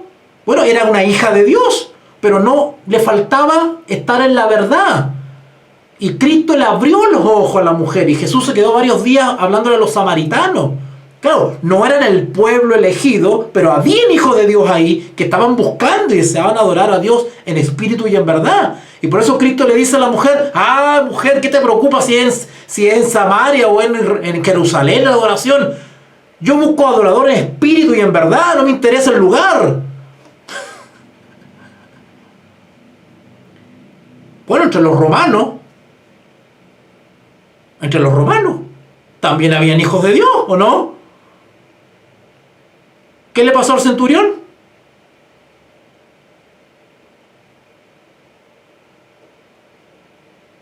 Son verdaderos hijos de Dios que adoran a Dios, que aman a Dios, que quieren buscarlo, quieren seguirlo, pero están en sistemas errados. Y quienes estamos en la verdad tenemos que iluminar a esas personas para que estén no solamente en espíritu, sino también en verdad. Cuando el texto dice en espíritu y en verdad, la palabra espíritu, si bien dice relación con el Espíritu Santo que mora en el Hijo de Dios, ¿verdad? Pero también habla del interior humano, del sentir humano, el espíritu humano, el espíritu de adoración, el espíritu de servicio, ¿no es cierto? Eso se llama espíritu. Un espíritu quiere decir que de todo corazón, ¿verdad? Entonces, ¿qué pasó? Ya me estoy yendo del tema, ¿ves? Entonces, ¿qué pasa? Pablo, y ahora termino así, ¿eh? No los quiero aburrir. Al tiro voy contigo, Leslie.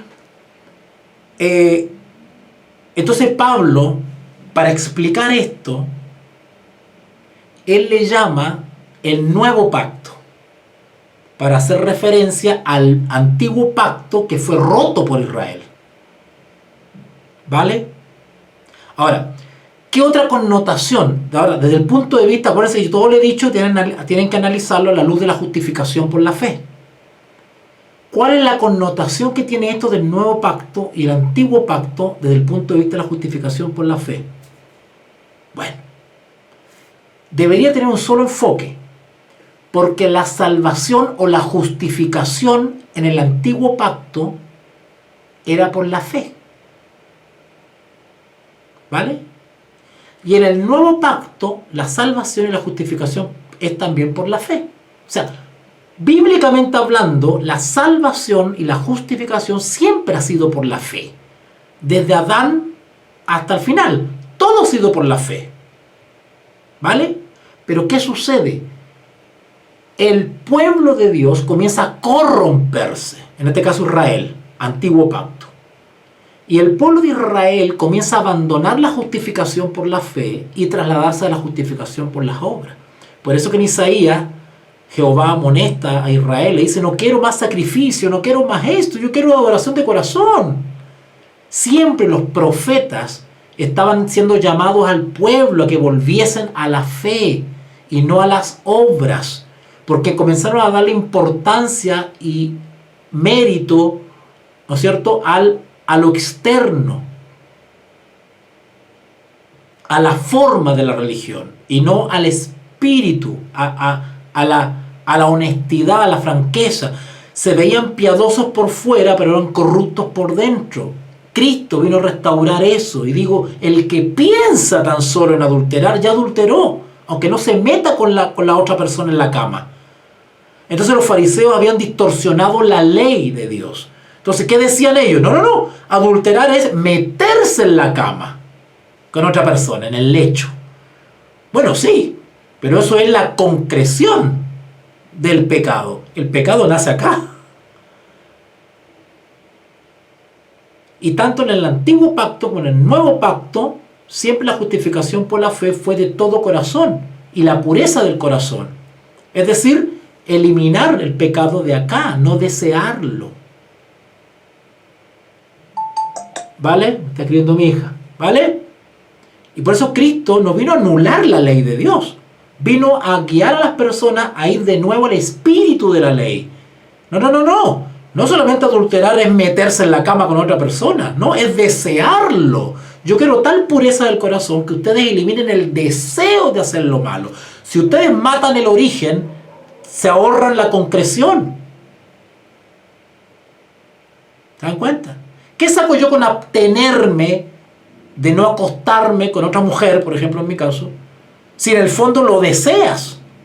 Tarde o temprano vas a caer porque vas a ser seducido. Lo que tienes que hacer es eliminar el deseo para evitarte el mal rato. ¿Vale?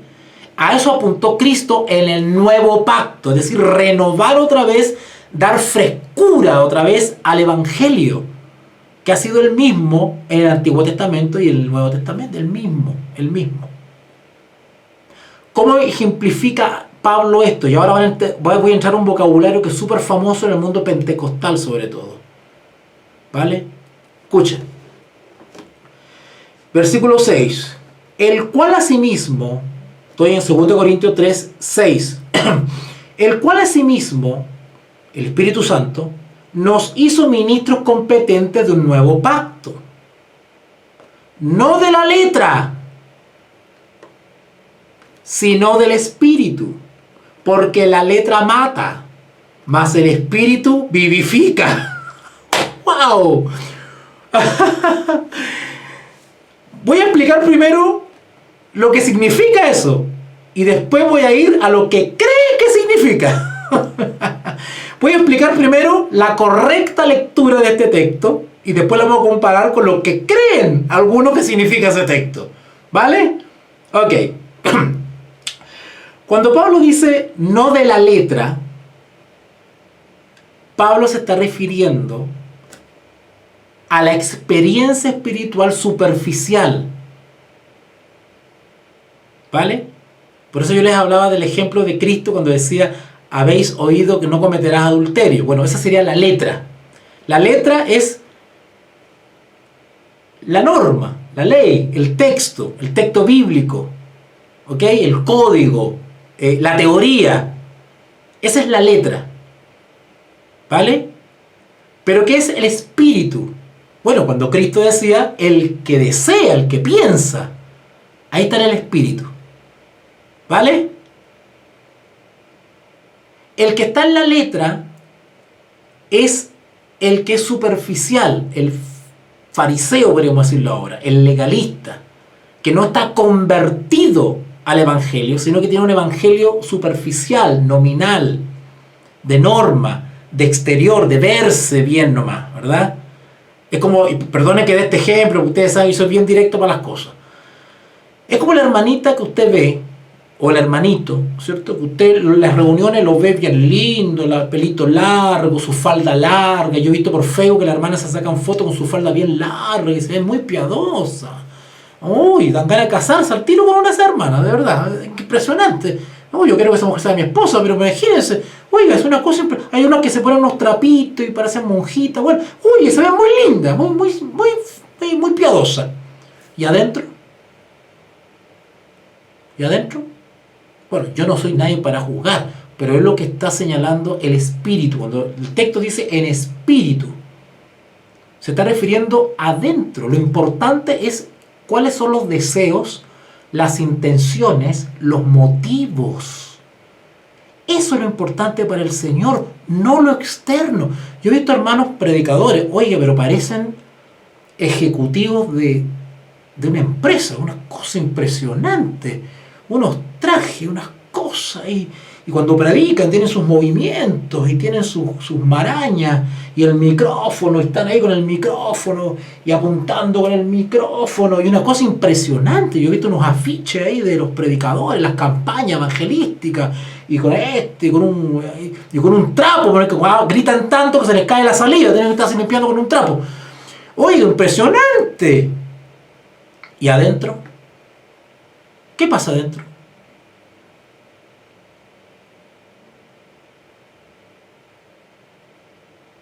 Entonces, cuando hablamos de la letra, estamos hablando de esa cosa falsa. ¿Verdad? Estamos hablando de esa cosa superficial. Un ejemplo. ¿Saben quiénes vivían en la letra?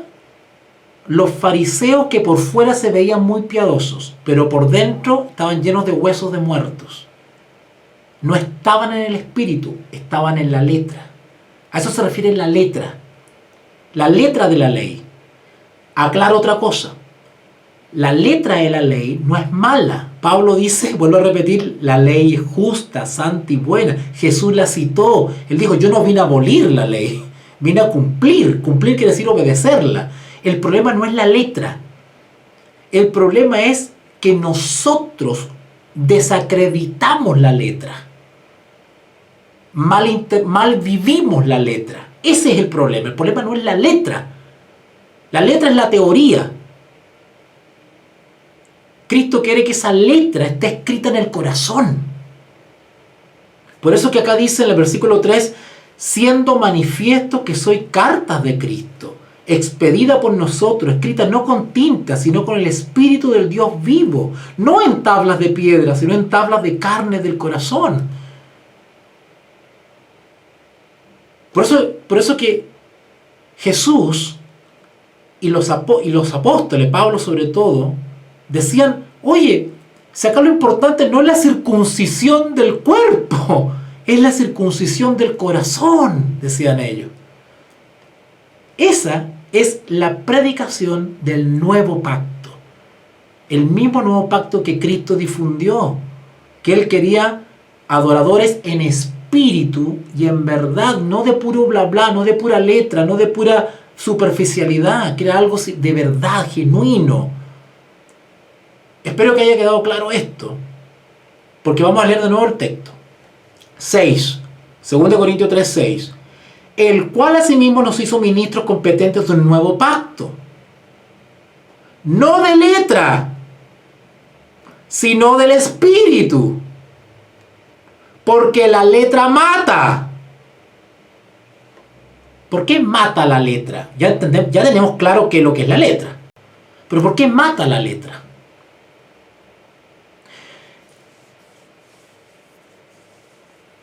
La letra mata, ¿qué quiere decir? La paga del pecado es muerte. No saco nada con verme muy piadoso, porque cuando llegue el juicio y yo sea evaluado, voy a ser hallado falto. Porque por fuera me veo muy lindo, pero por dentro soy corrupto. Y eso va a ser evaluado, va a ser juzgado. El Señor vendrá para juzgar a cada uno según sean sus obras. Y la obra responde a una motivación. Eso va a ser pesado, la motivación, la intención. Eso va a ser pesado, eso va a determinar el juicio. ¿Se dan cuenta? Entonces, si yo vivo solamente de la superficialidad, es decir, de la letra, no seré salvo, sino seré reprobado. No todo aquel que me dice Señor, Señor, acto eterno, Señor, Señor, entrará en el reino de los cielos, sino el que hace la voluntad de todo corazón. ¿Se dan cuenta? Así que en ese sentido la letra mata. Mata porque te perderás. Vives un evangelio falso. O sea, eres un impío disfrazado de cristiano. Eso está sembrando tu propia tumba. En ese sentido la letra mata. ¿Por qué? Porque la persona que vive una superficialidad cristiana y no es genuina es un hipócrita, es una mentira, es una actuación. Y en el fondo eres un impío. Por eso que uno no saca nada con, no sé, ¿qué podría decir?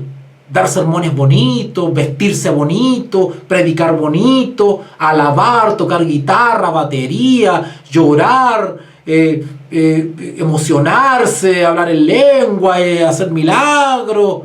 Pero hay un cambio de corazón. Estamos reflejando a Jesús, vivimos los principios de la ley. Eso puede ser la perdición para algunos. Así que en ese sentido la letra mata, pero el espíritu vivifica. ¿Qué quiere decir espíritu vivifica? Que el espíritu nos da vida, el espíritu nos transforma nuestro ser, nuestro carácter. El que era ladrón ya no lo es, el que era mentiroso ya no lo es, el que era deshonesto ya no lo es. Nos da vida. Estábamos muertos en delitos y pecados, pero ahora en Cristo Jesús, en el espíritu, acuérdense Romanos 8, en el espíritu, ¿verdad? Somos vivificados y tenemos fruto y crecemos, ¿verdad? Vivifica, ¿ok? ¿Qué creen algunos que significa este texto? ¿Verdad? Hace poco, bueno, no hace poco, constantemente, tengo algunas discusiones sobre versículos con algunas personas. Y cuando se dan cuenta de que no hayan por dónde, que está contra la pared y que le estoy mostrando lo que significa el texto, pero ellos quieren creer lo que quieren creer porque así le enseñó qué sé yo quién, terminan diciéndome, como todo teólogo, la letra mata. La letra mata.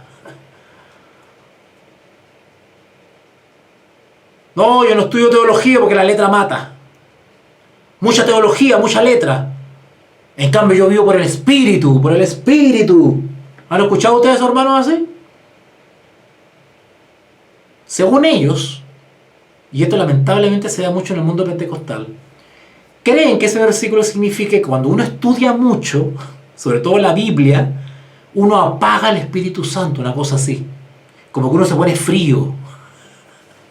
Esa es la idea que tienen ellos. ¿Qué significa eso? Miren, me tomé una hora para explicar esto. Y ahora les estoy diciendo lo que ellos creen. Ellos creen que cuando dicen la letra mata, significa que cuando uno lee mucho, lee mucho, estudia mucho, sobre todo la Biblia, cuando uno es muy estudioso de la Biblia, está matando el Espíritu. El Espíritu Santo ya no se manifiesta. Entonces, ¿qué sucede? Los hermanitos no quieren estudiar la Biblia, porque creen que ya no van a hablar lengua, que ya no van a llorar, que ya no se van a emocionar, que van a perder el entusiasmo. Claro, porque es verdad. En cierta medida esos hermanitos usted ya no los va a ver en el templo saltando. Los va a ver más reposados porque están aprendiendo. Están aprendiendo. Y como comienzan a ser más inteligentes, comienzan ahora a evaluar las cosas, a ponderarlas y a pensar las cosas. Y ya no actúan tanto por emoción, sino que está bien, pueden emocionarse, pero ahora es una emoción inteligente, racional, equilibrada, no fanática, no desmedida, desaforada. Y sobre todo, salen de la ignorancia. Entonces, claro, la letra mata. Entonces, claro, cuando usted le dice, no, yo soy teólogo. Ah, ya, listo. Usted no está en el espíritu. Usted no tiene el espíritu. Claro, uno no lo ven así, fervoroso, ¿verdad? Entonces, claro, piensa que uno no tiene el Espíritu Santo. ¿Verdad? ¿Ok? Más el espíritu vivifica, dicen ellos. Entonces ellos creen que para tener el espíritu yo tengo que ser efusivo, tengo que ser emocional, constantemente estar llorando, constantemente estar experimentando emociones fuertes, experiencias sobrenaturales, que eso es estar en el espíritu. Bueno, déjeme decirle que la Biblia no enseña eso. Una persona puede ser absolutamente reposada y puede ser una morada del Espíritu Santo. ¿Vale? Y eso es porque no falta formación, hay ignorancia. ¿Ok? Bueno, vamos a dejarlo hasta acá. No voy a extender más, me está llamando mi hija y aquí ha pasado mucho tiempo. Así que vamos a dejarlo aquí. Yo espero que de alguna manera haya sido edificante, me lo hayas hecho reflexionar esto. Y nada, pues vamos a hacer una oración. Podría ser una clase sobre los pactos. No entiendo, aunque no han explicado. Ya, voy a considerar el hacer una transmisión para explicar el tema de los pactos, ¿verdad? A ver, en resumido, así ya exprésase, ¿ya? La Biblia, si bien habla de nuevo pacto, o habla del viejo régimen de la letra, ¿no es cierto? Viejo, nuevo, ¿verdad? En realidad es el mismo pacto. Es un solo pacto que Jehová ha hecho con su pueblo por los siglos de los siglos, ¿vale? Es un solo pacto. Lo que pasa es que el pueblo lo rompe el pacto. Lo rompe y lo rompió fue infiel varias veces Jehová. Ahí estuvo con el pacto. De su parte Jehová siempre fue fiel al pacto, pero fue Israel el que rompió el pacto. Y por misericordia Jehová dice, le voy a dar una oportunidad a Israel otra vez. Le voy a enviar a mi propio hijo. A mi propio hijo le voy a enviar para que esta vez entremos otra vez en el pacto. Y dejemos de estar, porque Israel se ha distanciado de mí, no yo de Israel. Así que lo vamos a reconciliar, voy a enviar a mi propio hijo. ¿Se acuerdan que dice la Escritura que a los suyos vino y los suyos no le recibieron? Es un solo pacto, solo que se renovó, o fue la última oportunidad que se le dio a Israel, esa es la verdad. La presencia de Cristo fue la última oportunidad para que Israel siguiese otra vez siendo pueblo. Pero Israel dejó de ser pueblo de Dios. ¿Vale? Eso lo enseña toda la Biblia. Solo que algunos que creen que Israel todavía es pueblo de Dios usan textos del Antiguo Testamento donde aplican textos donde dice Israel será mi pueblo para siempre y por siempre. Entonces se lo aplican a por siempre y para siempre, no importa que Israel haga lo que haga. Es una mala interpretación de texto nomás, una mala aplicación de texto, ¿vale? Los israelitas actuales, de nacionalidad israelita, necesitan tanta salvación y entrar al pueblo de Dios, que es la iglesia, ya no es una etnia israelita, judaica, ahora es una iglesia, un pueblo de distintas nacionalidades. Por eso que el Nuevo Testamento dice ya no hay judío ni griego. No, y lo peor de todo, ¿sí? Este es un asunto, yo no... Ay, Señor mío. Y lo peor de todo es que hay cristianos que se creen judíos. ¿Sí? Lo peor de todo, es lo más increíble. Que hay cristianos que se creen judíos. Y hasta andan hablando como judíos. ¿No han visto ustedes en el chat? En los chats de WhatsApp envían banderas israelíes. Cuando hacen la marcha por Jesús acá en Chile, salen con bandera de Israel. Yo no entiendo eso. Se andan vistiendo como judíos.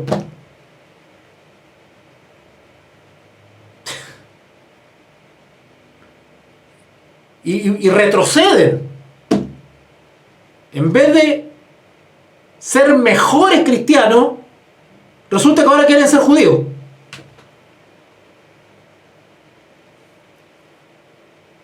Es una cosa de loco. O sea, la confusión que hay en el mundo cristiano es una cosa... Y lo peor es que, y lamentablemente se está dando mal testimonio. Ese es el tema. Que se da mal testimonio al mundo. ¿Saben ustedes que los israelitas, los actuales israelitas, el ciudadano de Israel, ve a los cristianos enarbolando la bandera de Israel, porque ni siquiera es la bandera judía, es la bandera de Israel? Se ríen de los cristianos. ¿Cómo se deben burlar de los cristianos?